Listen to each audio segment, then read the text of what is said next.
Bonjour à tous, c'est Quentin de la Startup Espace et aujourd'hui on se retrouve à Bordeaux, comme vous pouvez le voir aujourd'hui, pour justement commencer une nouvelle série. C'est la série où on va aller venir découvrir les partenaires directement sur place, dans leur bureau, dans leur usine, afin justement que vous puissiez voir vraiment ce qu'ils font au quotidien, comment ils aident nos clients à performer en location courte durée. Et donc du coup, là aujourd'hui je vais voir Maxime et justement Samy de l'entreprise Macomimo, qui gère aussi le podcast Le Triplex. Et donc je vais avoir le plaisir de passer 2 jours avec eux, tourner plusieurs podcasts, découvrir un peu plus dans le détail tout ce qu'ils proposent pour accompagner les conciergeries à se développer à l'échelle, mais aussi vous permettre justement d'avoir un super site de réservation. Et donc ça c'est un des sujets qu'on a traité avec PassePass et qu'on va justement développer très prochainement. Voilà. Donc on se retrouve juste après avec Maxime qui vient me chercher à la gare.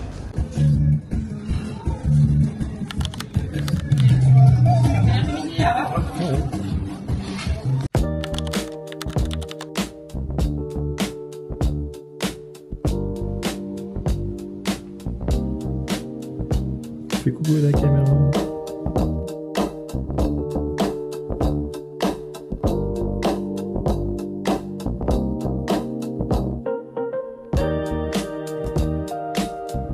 Donc, on se retrouve avec Maxime. Donc, bonjour Maxime. Salut Quentin. Donc, forcément, on s'est déjà vu depuis pas mal d'heures. Je suis arrivé, moi, à 10h ce matin à la gare. J'ai pris une petite vidéo pendant que, justement, tu étais en train de m'attendre. Prendre une amende. C'est ça, exactement. Comme quoi, c'est vraiment un fléau, ces créateurs de contenu. Ils empêchent tout le monde de bosser. Je dirais rien. Et donc du coup, on a eu l'occasion ce matin d'échanger concernant de différentes entreprises, nos projets. Et puis on a eu l'occasion de déjeuner dans un petit restaurant local. Et en début d'après-midi, on a pu échanger sur un projet qui vient en fait de la part de certains des clients de Maxime, auditeurs du Triplex, qui nous demandaient de faire un système de réservation en direct, un moteur de réservation en direct, permettant en fait à tous nos clients qui sont utilisateurs du Channel Manager de pouvoir prendre des réservations en direct et que les propriétaires touchent directement les montants, etc. Donc voilà, je vais partager un peu notre cahier des charges, les premiers designs et grâce à tes retours et puis justement ton expertise là-dessus, je pense qu'on va pouvoir faire ça assez rapidement. Et du coup, tu avais un programme aussi pour moi cet après-midi et demain, donc raconte-nous un petit peu ce que tu avais prévu. Cet après-midi, l'idée c'est de préparer demain surtout, puisqu'on enregistre 2 épisodes de notre podcast Le Triplex. Le premier, on va parler comment choisir un bon logiciel pour son activité en location courte durée, avec un petit focus quand même pour les conciergeries. Et puis le deuxième sujet, c'est on va anticiper l'hiver, puisqu'on anticipe les épisodes aussi qu'on va sortir au mois d'octobre. Et donc du coup, on va parler d'un sujet très spécifique, c'est comment on va maîtriser ces charges dues à l'augmentation, notamment du chauffage l'hiver. Donc ça, ce sera notre deuxième épisode, on va parler de Cosismart. C'est ça. L'une des sociétés qu'on a montées l'année dernière avec Julien et Fabien, mes 2 autres acolytes. Et du coup, effectivement, je vais représenter l'entreprise et tout ce qu'on a développé aussi sur un an. Il y a énormément de choses qui ont changé et de pouvoir leur en faire profiter parce qu'on a vraiment développé quelque chose de super cool. J'espère que ça vous plaira. Et puis c'est un truc qui est vachement demandé aussi, tu vois. On essaye de faire des épisodes thématiques en fonction aussi de la période de l'année pour vraiment correspondre aux problématiques de chacun. Donc même si là on est au mois d'août, on anticipe déjà quand même qu'en décembre, il y aura la même problématique qu'en décembre dernier, c'est-à-dire il fera froid et les voyageurs ont toujours les mêmes habitudes, c'est de mettre les chauffages à fond et faire péter les factures d'électricité. Donc, on est déjà prêt pour demain, en fait. C'est ça, exactement. Et puis en plus, on aura la chance d'être avec Samy demain. Oui, exactement. Donc ça va être sympa. Ça va être un de nos premiers enregistrements sur Bordeaux, puisqu'on a déjà fait celui avec la directrice générale de Booking.com en région parisienne. Sur Paris même, on va se la péter un peu. Mais voilà, donc du coup on essaie nous aussi de faire grandir le podcast, notamment grâce à des invités comme toi qui sont capables aussi d'apporter leur expertise, leur valeur ajoutée. Donc voilà, restez bien à l'écoute, ça sort septembre et octobre. Je ne sais pas quand est-ce que sortira ta vidéo, on vous a quand même préparé sur le podcast ce qu'on appelle une série d'été. On vous partage des parcours dans la location courte durée. Donc tout le mois d'août, vous aurez des épisodes sur cette série d'été. L'idée, c'est d'avoir une présentation, quelqu'un qui vient vous parler de ce qu'il a fait dans la location courte durée, que ce soit une conciergerie, un investisseur, et de trouver dans leur parcours des axes d'inspiration, je l'espère. Moi, j'ai trouvé ça hyper intéressant, et de se dire, ah bah tiens, ce qu'il a fait sur cette partie-là, ça m'intéresse, je vais peut-être développer aussi, je vais peut-être axer mon activité sur tel ou tel domaine. Voilà, là on sort un peu des épisodes habituels qu'on fait sur des thématiques et on va aller sur des parcours.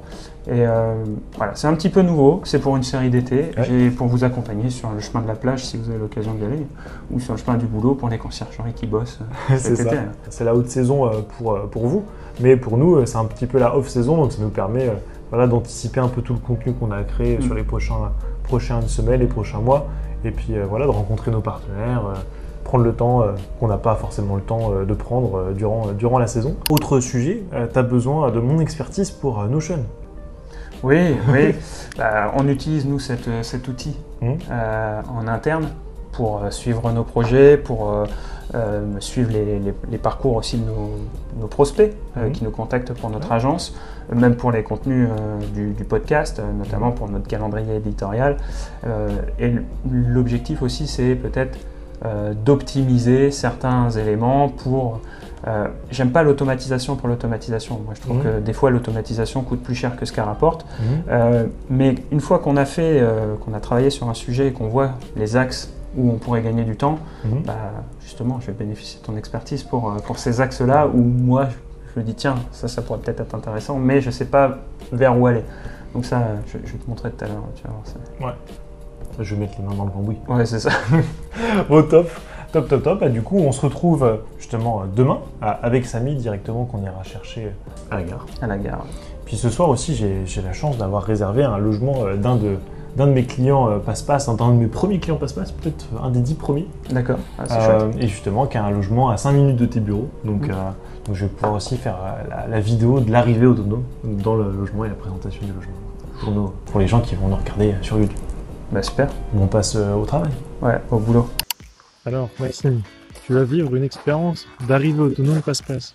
Donc déjà, tu as eu l'occasion d'utiliser le GPS. C'est ça, exactement, pour arriver au bon endroit. C'est ça. Donc viser l'endroit quand même. J'ai un bon client.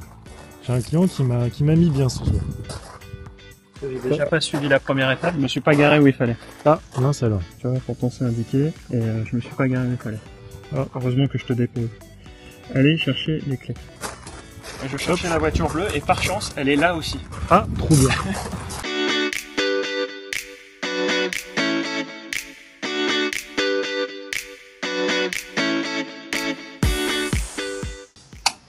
Donc, là tu me fais faire un petit jeu de piste. Va-t-il réussir du premier coup? C'est bien de montrer le code de la boîte à clés sur internet. C'est pas grave, on va le flouter. Tu penseras à changer le code de la boîte à clés. Et oui, les clés sont dans la boîte à clés. On mélange les codes. Et voilà, du coup, c'est le logement qui est... Important, n'oubliez pas de valider votre arrivée en cliquant sur le bouton orange « Je suis arrivé ». Passe-Passe préviendra automatiquement votre hôte. Je suis pas sûr que ce soit là, Maxime. T'es peut-être en... C'est toi qui me dis que c'est là. Mais non, justement, je te disais, accéder au logement. Par les escaliers là-bas. Eh oui, tu vois. Je rentre chez les gens. Et oui, il faut suivre les instructions, Maxime. Ah, mais là, j'ai l'impression, j'ai quelqu'un qui le suit, j'ai pas l'habitude, j'ai l'impression d'être dans la carte au trésor. Bah, c'est pour ça, on l'a créé, inspiration de ça. Pour les plus jeunes d'entre nous. Tac. C'est celle-là, t'es sûr? Je ne suis jamais sûr. Mais si tu ouvres, c'est que c'est le bon. Mais c'est magnifique. Et alors, on va pouvoir vous faire un petit retour des familles.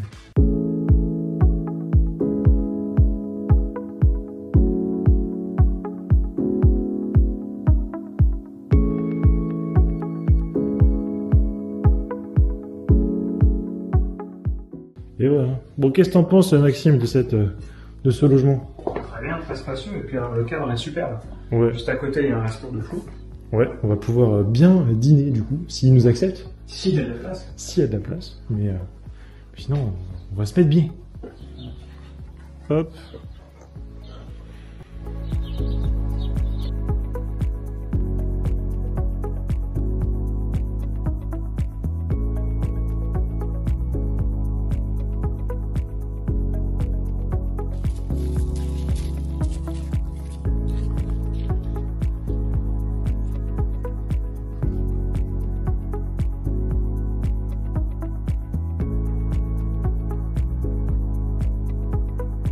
Regardez-moi ce beau domaine. Truc de fou, hein. Comme quoi on peut avoir des belles maisons de patrimoine conservées grâce à la location courte durée, parce que forcément ce logement-là, s'il n'était pas mis en location courte durée, c'est pas sûr qu'il puisse l'entretenir comme ça, avoir les finances en fait de pouvoir l'entretenir de cette façon.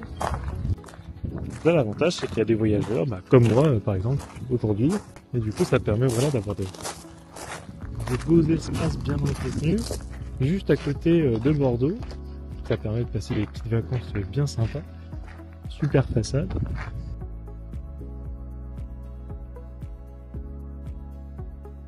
Juste dans le fond, là, il y a le restaurant où on va aller dîner. C'est quand même sacrément sympa. Il y a peut-être même un petit chemin pour se balader dans les bois. Hop, il y a des petits chemins.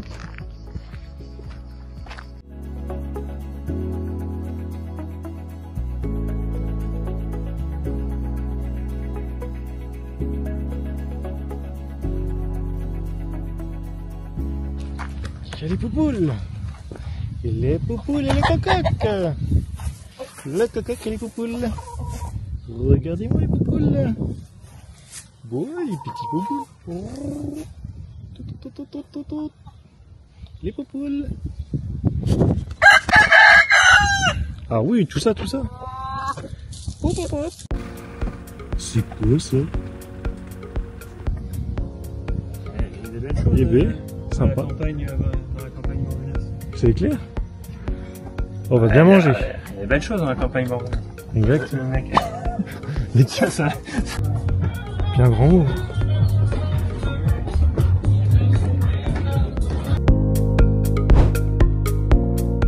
Yes. Donc, je viens de finir mon séjour. Maxime est venu me rechercher pour justement faire le check-out. Donc je retourne sur mon petit SMS passe-passe. Vu qu'il est 8h33, j'ai pas reçu le SMS de rappel pour valider le départ. On le reçoit à 10h normalement. Et donc là, je vais valider mon départ autonome. Là, on me rappelle les petites choses à faire. Donc replacer les meubles, jeter tous les aliments ouverts du frigo, mettez vos serviettes de toilette utilisées dans la salle de bain, vérifiez que toutes les fenêtres sont bien fermées. Avant de quitter l'appartement, vérifiez que toutes les lumières sont bien éteintes. Et la cuisine doit être propre, toute la vaisselle doit être lavée. Donc c'est mon cas, j'ai pas de poubelle. Et donc du coup, là, j'ai plus qu'à déposer les clés. Donc j'ai le code. Hop.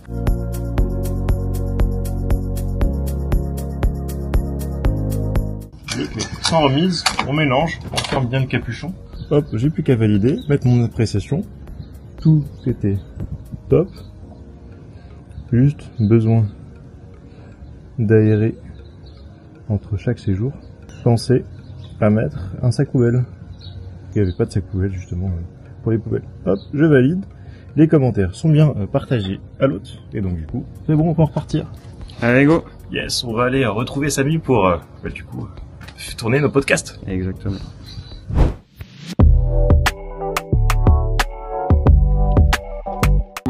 Le jeu c'est 100% responsive, elles peuvent l'avoir comme une application sur leur téléphone. D'accord. Tous les matins, elles vont préparer l'équipement de leur mission au local.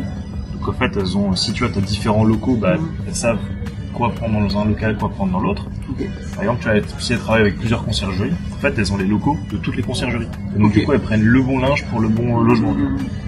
Voilà, elles commencent leur journée. Là, tu vois, elle a déjà préparé le logement pour 5 personnes, 4 lits. Donc ça a évité, au fait, de préparer les consommables pour 3 personnes qui servent à rien. Okay. Donc ça permet de faire des économies. Après, si tu leur mets à disposition du matériel et des produits ménagers, elles peuvent te dire, j'ai pris un gel WC, un produit pour le sol, comme ça tu peux suivre tes stocks. Si elles voient du linge qui est inutilisable, mais qui est propre, en fait, elles peuvent te le dire aussi. Ok. Et quand elles commencent leur mission, hop. En fait, chaque mission, c'est un lien qui va leur permettre d'accéder aux infos du logement durant leur mission. D'accord. Donc, elles sont authentifiées. Et du coup, elles vont savoir, le logement est dispo jusqu'à 16h. Voilà, t'as 2h30 de durée. Voilà le wifi si t'as besoin. Là, ça te remet les infos. Et du coup, ça te remet ce que t'as pris, au fait, le matin quand t'as préparé ton sac. Ouais.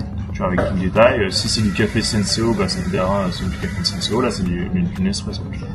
Ok. Je mets 40 barres. Donc ça, c'est le... Bonjour. C'est ce qu'ils doivent prendre pour le logement à chaque fois. Et ils doivent vérifier que ça, c'est bien... Tous les matins, en fait, elles ont la liste de ce qu'elles doivent prendre au local. D'accord. Et donc, du coup, elles le prennent. Ok. Tout simplement. Ok. Ah oui, elles arrivent dans le logement et à check. Enfin, En fait, dès qu'elles commencent leur mission, dès qu'elles sont prêtes à partir en mission, D'accord. elles cliquent sur commencer la mission parce que comme ça, tu sais, dès qu'elles sont sur la route, en fait. Ok. Et donc, elles ont accès au GPS, elles savent où se garer si tu lui as renseigné, comme pour tes voyageurs, en fait. Elles peuvent récupérer les clés comme les voyageurs. Et l'idée, c'est qu'en fait, elles vérifient toujours que, en fait, il y a les clés dans la boîte à clés. Ok. Hop, elles accèdent au logement, voilà. Donc, en fait, tu peux avoir n'importe quelle aide ménagère qui est jamais venue dans le logement. En fait, elles sauront comment rentrer. Ok. Ensuite, elles font l'état des lieux. Donc, elles valident les points d'attention. Si voilà, tout ça c'est propre. Voilà. Ensuite, elles notent le voyageur aussi. Elles font l'état des lieux. Ouais. Donc, si tu vois le voyageur est mal noté, bah toi tu peux le renoter. Là, elles ont le rappel en fait dans chaque pièce de ce qu'il y a à faire. Donc, tu vois, dans le salon, tu peux mettre aspirer le canapé, nettoyer la table basse, faire les poussières. Voilà, pareil, salle à manger, la cuisine. Enfin, tu vois, tout est déjà pré-paramétré. Tu peux en rajouter d'autres. Et du coup, après, à la fin, elles font suivi du stock. Qu'est-ce qu'elles ont trouvé de taché, troué? Qu'est-ce qui était sale ou justement, qu'est-ce qu'elles ont récupéré de sale par rapport aux précédents voyageurs? Ok. Quels sont les produits qu'elle n'a pas utilisés? Et surtout, ça c'est le plus important, c'est est-ce qu'il manque de l'huile, du vinaigre, du liquide vaisselle, une salière, un verre à pied? Voilà, ça c'est ce qui marche bien chez les grosses conciergeries. Elle prend les photos en temps réel, donc en fait elle peut pas tricher, tu vois là, en fait ça t'ouvre juste une vue dans ton navigateur. D'accord. Qui utilise ta caméra. Ouais. Et pareil, ça permet l'horodatage. Et elles peuvent te mettre des commentaires. Tiens, il y a la plante qui se décolle, il y a une trace sur le mur, il faudrait faire passer un technicien et tout. D'accord. Donc en fait, tout ça c'est intégré. Et en fait, tu peux utiliser dans Passe-Passe, tu peux utiliser ces rapports de ménage pour justement créer une mission. Et du coup, pas oublier de régler tes problèmes au fur et à mesure. Et dernier point, tu peux leur demander de modifier elles-mêmes le code d'accès de la boîte à clés. Ouais. Donc du coup, bah là tu leur dis voilà le code c'est 1, 2, 3, 1, 3, 7, 6. Bah là l'avantage c'est que le prochain voyageur il aura le nouveau code. Toi tu auras le nouveau code et tu auras le code d'avant aussi, au cas où elles se soient trompées dans leur modif. Et du coup, bah ça permet en fait d'avoir le même système qu'une série électronique sans avoir à payer ces relais. Ok. Voilà comment ça marche la partie ménage. Et est-ce que je peux leur rajouter des missions ponctuelles, genre ce jour-là passer un vaporetto sur le tapis par exemple, ou comme ça? Ouais. En fait, tu as deux solutions. Soit tu leur mets une note, pour chaque mission tu peux leur mettre une note spéciale, et ou tu peux créer une mission où tu vas venir rémunérer quelque chose de supplémentaire. C'est vraiment un outil qui a été développé pour les conciergeries, pour vraiment gérer à haut volume en fait de la qualité ménagère. Ouais, la tienne. La tienne. Ouais, santé. C'est bien. Santé. Et donc du coup, Cozy Smart, ça permet en fait, tu as ton chai manager ou directement Airbnb. Ouais. Tu vas le connecter au logiciel. Le logiciel, il va envoyer les informations à une box qui s'appelle la Hitbox. Ouais. Du coup, cette Hitbox, elle est connectée à des capteurs dans ton logement, donc capteur de température dans la pièce, capteur de fenêtre, capteur du coup de ta prise murale ou ta terre thermostatique connectée pour gérer le chauffage. Il y a aussi un capteur de fumée de bruit qu'on a développé maintenant. Ouais. Et donc du coup, en fait, tu choisis ta composition et du coup, en fait, dès que tu as un voyageur qui part, ça va faire baisser le chauffage à 18 degrés par exemple. Ouais. Et juste avant, tu as 2 ou 3 heures avant que le voyageur d'après arrive, ça va te la réaugmenter à 20, 21, ce que tu auras défini. Donc en fait, le mec, il n'aura pas froid quand il arrive. Ah, c'est bien ça. Parce que souvent avec ces outils-là, c'est que il existe des capteurs comme ça, mais c'est que tu dois toi manuellement aller. En fait, c'est un thermostat connecté, c'est pas un thermostat autonome. En fait, nous on a développé le premier thermostat autonome pour la location de courte durée. Ok. Et du coup, deuxième truc, c'est ton voyageur il arrive, ça sent renfermé, il ouvre la fenêtre. Automatiquement, ça va couper à la source le chauffage. Et en fait, il sera obligé de le remettre la fenêtre pour que ça rechauffe. Ensuite, tu as un autre truc, c'est vu qu'en fait on a une sonde de température déportée, en fait si le mec il met 26 au radiateur, en fait la sonde déportée elle va calculer la vraie valeur, et toi si tu as dit il faut pas que ça fasse plus de 20 degrés dans ma chambre, et du coup si ça atteint 20 degrés ça va couper directement le radiateur, il pourra pas le forcer. Et en fait l'idée c'est d'avoir développé des outils qui sont adaptés à l'accueil de public, pas aux particuliers. Et sur le marché il n'y a que des solutions pour les particuliers, c'est à dire que si le mec il veut mettre à 26, même s'il a un thermostat connecté, et ça sera à 26. Il y a la possibilité de bloquer, mais en fait, les codes sont assez facilement... Enfin, tu peux réinitialiser assez facilement, en fait, les radiateurs. Ouais, c'est ça. En fait, tu mets une photo sur ChatGPT, il te donne la notification. C'est ça. C'est ça, donc au final, moi, ça m'était arrivé. Enfin, vous êtes en train de faire le podcast avant le podcast. C'est ça. Non, c'est que ça m'était arrivé, moi, sur... En fait, les studios, je m'en rendais pas forcément très compte de cette température qui pouvait vraiment avoir un impact sur ton... Parce que tu as un radiateur, les résidences sont bien isolées, enfin la mienne est bien isolée, ça va. Par contre, là, j'ai du coup mon T3, ça fait 1 an maintenant que je l'ai. Et ben l'hiver, je l'ai senti passer. Ah oui, bah et surtout quand tu as des travailleurs en fait, type artisans et tout, qui viennent 1 semaine, 2 semaines, ah bah eux, chauffage. Mais oui, mais en fait, pourquoi je l'avais pas programmé moi, je me suis dit, je laisse leur confort et tout. Ah ben la facture d'électricité que j'ai reçue après. Moi j'ai mon père qui a installé ça sur ses 6 logements en investissement locatif. Ouais. Et bah sur ces 6 logements, il a entre 30 et 50% d'économie d'une année sur l'autre. Là c'est énorme. Et est-ce que tu as moyen, par exemple, quelqu'un te laisse une fenêtre ouverte, de mettre une sonde à l'extérieur, de capter qu'il fait vraiment très froid, et au bout d'un certain temps, lui envoyer une notif via passe-passe par exemple, dire vous avez laissé une fenêtre ouverte, adoptez les gestes éco-responsables, fermez la fenêtre. Ouais, bah en fait, nous, dès qu'il y a une fenêtre qui s'ouvre, on reçoit une notification. Pareil, dès qu'il fume, tu peux même mettre des capteurs sur ta porte d'entrée pour savoir quand est-ce que les gens arrivent et sortent. En fait, on a développé plein de systèmes comme ça. Pareil, on a développé notre propre système de bruit. En fait, on va sortir là avant la fin de l'année et qui permettra en fait d'avoir ce tout en un. En fait, t'achètes. Et d'ailleurs, même maintenant, c'est même plus à l'achat, c'est en location. Tu loues en fait ce matériel-là par rapport à tes logements. Le prix évolue de la location en fonction de la taille du logement, forcément. Et en fait, dès que tu souhaites arrêter la location courte durée, tu rends ton matériel et on te rembourse. Ouais, c'est fixe. On te rembourse la caution, il n'y a que 50 € de caution. En fait, le business model, c'est 50 € de caution et l'abonnement, tout compris, donc logiciel plus équipement, c'est à partir de 23,90 par mois. D'accord. Et en fait, ça augmente en fonction de la taille de ton logement. Voilà. Okay. Et tu as un engagement d'1 an, parce qu'en fait, on sait que tu peux pas faire de calcul de si ça a marché pour toi ou pas, si ça dure moins d'1 an. Et ça marche même l'été. Parce qu'en fait, tu vois, tu as des jours où, il fait un peu plus froid, tu vois, où il fait mauvais et tout, et en fait, les gens, ils rallument le chauffage. Ils reprennent les mauvaises habitudes. Et ça me fait penser que j'ai eu il y a pas longtemps, mais alors les gens, des fois, ils sont fous. Hein. On était on sortait de canicule là où je suis. Et personne du ménage m'a dit, Samy, les radiateurs sont allumés. Comment ça, les radiateurs sont allumés? Il fait chaud déjà, il n'y a pas besoin de mettre des radiateurs. Et en fait, avant, on le mettait à l'achat. Sauf qu'en fait, l'achat, c'est, tu vois, tu devais sortir de ta trésor, de ta SCI ou voilà, de ta société. Pendant la période, tu gagnes moins d'argent. Parce que du coup, c'est l'hiver, tu vois, tu as moins de revenus. Et en plus, tu as des factures qui explosent. Donc en fait, nous, ça, c'est notre principal frein. On a quand même réussi à en vendre plus de 500. Et du coup, là, l'avantage, c'est qu'en mettant ça en location, vu juste avec une caution de 50 balles, et ben en fait, du coup, on a ouvert complètement les vannes pour que tout le monde le prenne. Parce qu'en fait, on est sûr, tous les mois, de te faire au moins 23,90 € de réduction d'énergie. Et en plus, tu as avec ça le capteur d'entrée et de sortie de ta porte, le capteur de bruit, le capteur de fumée si tu veux, et du coup le capteur de foule. Et en fait, tu as tout ce qu'il te faut pour connecter ton appart pour 23,90 €. C'est fou. Voilà. De prise de vue comme ça, là, comme les journalistes. Merci. Je pensais pas avoir un monteur en plus. Les gars, bon appétit. Merci. Ouais, on va bien manger.